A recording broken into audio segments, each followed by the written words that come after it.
everyone, and welcome to an evening with Dan Brown in this absolutely magnificent Elgin Auditorium. Dan Brown.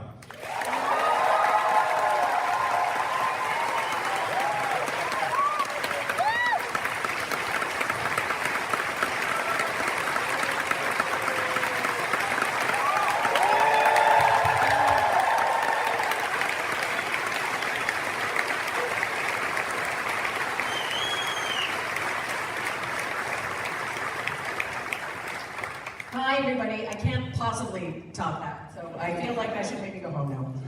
Relevant thriller in this world of what felt like smoke, felt like trying to get my arms around smoke every day. And I decided to write something about Dante and overpopulation, something a little bit easier. Not that that was particularly easy. So anyway, I finally figured out how to write about human consciousness, and it was just a fascinating journey. Some of it was sparked by 8 years ago, just as I finished this book and had published Origin, my mother passed away, and I found myself asking that question that we all ask when we lose somebody. What happened? What happens to them? Did all of my mom's hopes and dreams and memories just evaporate, or was there something else? And at that time, I strongly believed that there was nothing. That it's blackness at death, it's a computer whose cable has been cut, game over. 8 years later, I am astonished to say, very truthfully, that I have an entirely different perspective of consciousness and because of that, of death. I did not have a religious experience, had no out-of-body experiences. This is based simply on talking to a whole lot of physicists, a whole lot of noetic scientists, and a whole lot of people who've had near-death experiences, and really come out the other side believing that our consciousness in some form does survive the death of our physical body. This is by far the most intricately plotted book I've ever written, and it took a lot to keep it all straight. I'm a fairly visual person, and that's very, very helpful. But certainly, if somebody came in my office, they might leave in a hurry. Just afraid I might show up. You know, I've got an antique hourglass on my desk, which I've always had, and every hour I take a break and do push-ups or sit-ups or calisthenics or something just to keep the blood moving. I really think that if you're, I also write very long days. I write from about 4 a.m. until about noon, and you know, your heart's going to be pounding if you're writing a thriller. Yeah. What time do you go to bed? 10. I sleep 6 hours. That's not a lot. I want everybody to love everything we do. At some point in the creative arts, you realize that all you have to guide yourself is your taste. You write the novel that you want to read. You write the symphony you want to listen to. If you're a chef, you cook the souffle you want to eat. And so you use your taste to guide you, and then you hope other people share your taste. And somewhere along the way, you realize, oh, wait a minute. The people who share my taste are my fans. The people who don't share my taste are my critics. And then everything's fine. When you finally realize it's not personal, it's just a matter of taste. But I've been very, very fortunate. I would trade all the good reviews in the world to have a loyal readership like the people here tonight. This is what's important to me and very, very special. Thank you. And I wrote a lot of music.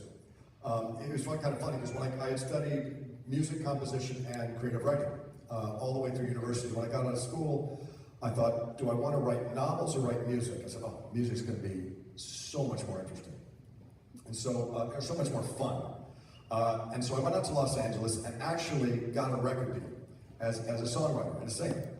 And recorded a record with the British Record Producer of the Year, who had just finished with Air Supply. I don't know if anybody's old enough to remember that great band.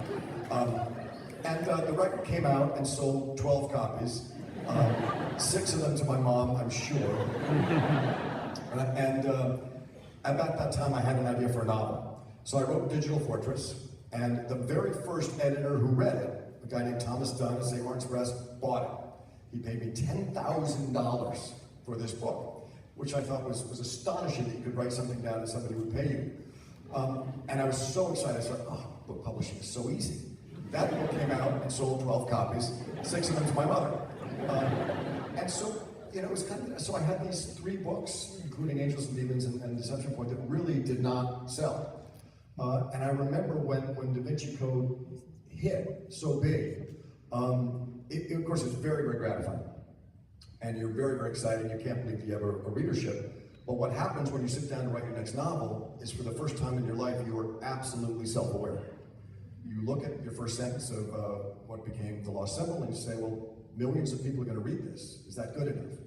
And I spent maybe 3 or 4 weeks where I was quite self-aware, and anybody who's a writer or a musician or an athlete knows that you cannot think about how to swing a baseball bat, you cannot think about how to write a sentence, you cannot think about how to play a violin. It just has to happen. And it was really quite crippling until I realized, wait a minute, I've done this 4 times now, and those books are all being very well received.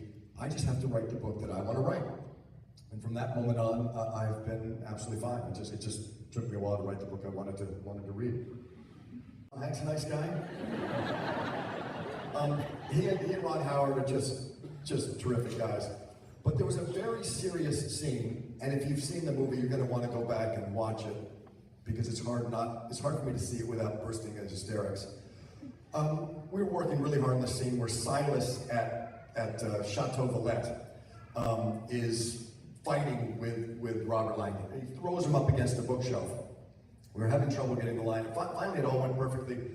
And Silas threw Hanks up against the bookshelf, and Tom, in that moment, broke wind incredibly loudly. Just from the force. And he's now admitted this in the press, or else I would never say this. And so when you see that scene in the movie, just know that there was some sound editing that went on. It was a great take, and we weren't going to let that ruin it. It may be a disease. I love what I do. Yes, it's very, very hard. I love telling stories, I love sparking dialogue, and I also love learning. And if I weren't writing this book on consciousness, there is no way I would have studied this hard just for my own edification. It forces me to really dive into a subject.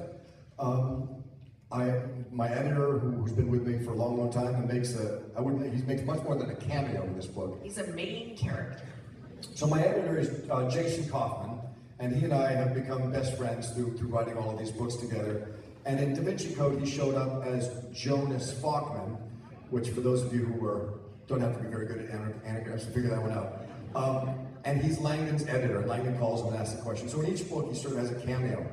But in this book, he has a major role. And he's sort of a little bit of comedic relief. He finds himself in some very difficult situations, but he's not worried because he's edited a lot of thrillers and knows how people get out of tough situations. But everything he tries, they learn in books, none of it works. And he's realizing, they call it fiction for a reason. And he has a terrible day, and I'm very sorry for what I did to him, but he has a good sense of humor about it. Oh my God, he's going to be thrilled to see him who plays in the miniseries. We're going to stand up, we're going to turn the lights on.